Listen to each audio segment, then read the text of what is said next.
करे रहिया आहियूं। GD अॻवान सैयद सदरुद्दीन शाह राशिदी कराची में मौलाना राशिद महमूद सुमरो जे घर पहुतो आहे। मुलाक़ात में सिंध जी सियासी सूरत हाल ऐं सीट एडजस्टमेंट ते ॻाल्हियूं कई वयूं।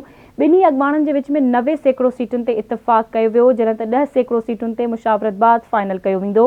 गुज़िरियल चूंडुनि में बि JUI सां सीट एडजस्टमेंट कई हुई। सदरुद्दीन शाह राशिदी जो इहो चवणु आहे, इंशाअल्लाह गॾिजी हुकूमत ठाहे सूबे जा मसइला हल कंदासीं। अहम ख़बर मां शेयर करे रहिया आहियूं। GD अॻवान सैयद सदरुद्दीन शाह राशिदी कराची में मौलाना राशिद महमूद सुमरो जे घर पहुतो आहे।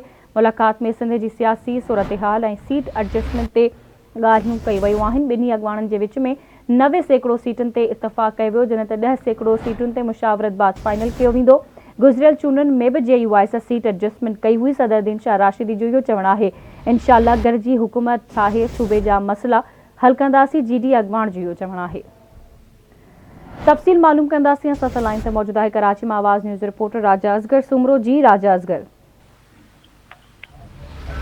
हाँ जी बिल्कुल, ॾिसो इलेक्शन की तारीख़ नज़दीक ईंदे ई सियासी हरीफ़नि में जेको आहे त राब्ता ऐं वास्तनि जो सिलसिलो तेज़ थी वियो आहे। मां तव्हांखे ॿुधाईंदो हलां त कराची में अॼु पीर सैयद सदरुद्दीन शाह राशिदी साहिब जेको आहे त मौलाना राशिद महमूद सुमरो जी रिहाइशगाह ते पहुची वियो आहे। संदन सिंध जी सियासी सूरत हाल ते ख़्यालनि जी ॾे वठि कई वई आहे। मां तव्हांखे ॿुधाईंदो हलां त सदरुद्दीन शाह राशिदी जो चवण हो त बाज़ाब्ता तौर ते GD ऐं JUI में सीट एडजस्टमेंट जी जेको आहे त ॻाल्हियूं आख़िरी मरहले में दाख़िल संदन चवण हो त तक़रीबन 90% जेको आहे सीटुनि ते इतफ़ाक़ थी चुको आहे, जॾहिं त 10% इतफ़ाक़ करण लाइ जेको आहे मुलाक़ातूं जारी आहिनि। उन सां गॾोगॾु मां वटि ॿुधाईंदो हलां त संदन वधीक चवण हो त मुतहिदा क़ौमी मूवमेंट जेके ॿिया इतिहादी आहिनि उन्हनि सां पिणु जेको आहे सीट एडजस्टमेंट लाइ ॻाल्हियूं हली रहियूं आहिनि।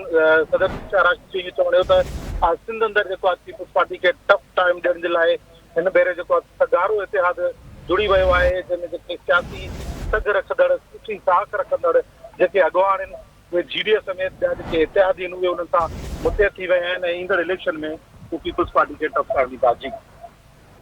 ठीकु आहे राजा असगर, तव्हांजी महिरबानी अपडेट करण लाइ।